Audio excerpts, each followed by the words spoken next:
I picked up my first drink when I was 11, so drink was always an issue for me, on and off throughout my life, but I definitely think that my career enabled it.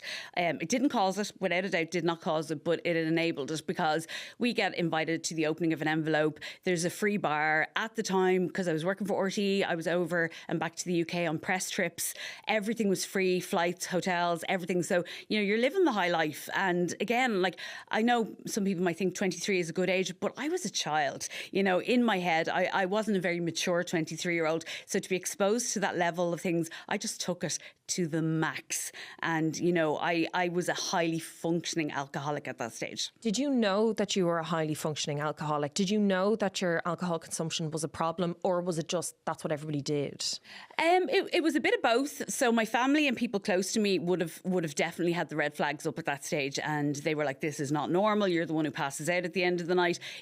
Put it for example, if someone put down a glass of wine, I'd be like straight back, where someone would obviously taste it. I didn't taste it again. I said it was for the effect. So people close to me did. But then the other side of it was other people thought, you're great fun, you're wild, oh my God, she's mad, and encouraged it, yeah. And then I'd get booked to do nightclub gigs and all because it was like, she's mad, she brings a show with her, and it was enabled an awful lot by my career. But like I say, it wasn't caused by it. So when I left 2FM, I went back to Spin. In that time, I then met my ex, and we had Farah, who's the light of my life. And I just felt I was kind of outgrowing the brand of Spin.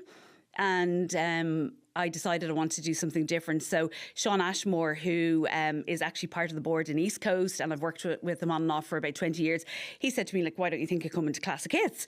So he set up a meeting for me and the programme director, Andy, and he said, sure, we'll have you. Why not come and do something at the weekend? So I moved to Classic Hits then. But COVID hit. And COVID hit so many people really, really bad. And for me, I was broadcasting from home. In that time, my marriage had broken up. So I was drinking really heavily. There was no one to kind of be answerable to, or to maybe say to me, you're having too many there or whatever. So I was drinking an awful, awful lot. And that starts spilling over to my performance, because I could be drinking until 6, 7 in the morning, and maybe even 8. And then I'm recording the show at 11 o'clock in the morning. Andy, who was the programme director, he really, really, really tried to work with me and, work around things and help me.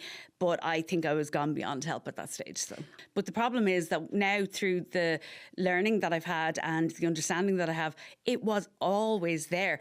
I think I was born an addict. I believe that. And it just manifested in different ways. And then, like I say, from COVID onwards, I just couldn't hide it anymore. It was unmanageable. Yeah. And things took a very dark turn for you during COVID and then after as well. Absolutely. So eventually I lost my job, which was absolutely justified.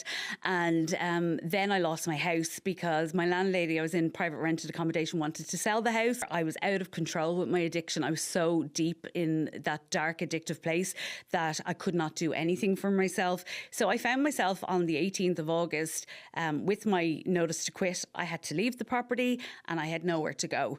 Making that decision that you had no other choice but to sleep rough, how does that feel? I was so ashamed, and so I felt so guilty that I had let everyone down so much, and I was so ashamed I couldn't even tell people. My close friends and my family weren't aware. A lot of my family hadn't talked to me in between 6 and 8 years because of my addiction. So I was so shameful that I was like, this is all, I have nowhere else to go. I have no one to turn to. I'm on my own. I felt like a piece of dirt. I felt like nobody. And there was one night where it was lashing rain and I had a sleeping bag on, and the outreach team came down from the Simon community, and they said, Emer, we have no beds tonight. It's just not possible. So they gave me another sleeping bag. And so I had 2 sleeping bags that were soaking the next morning.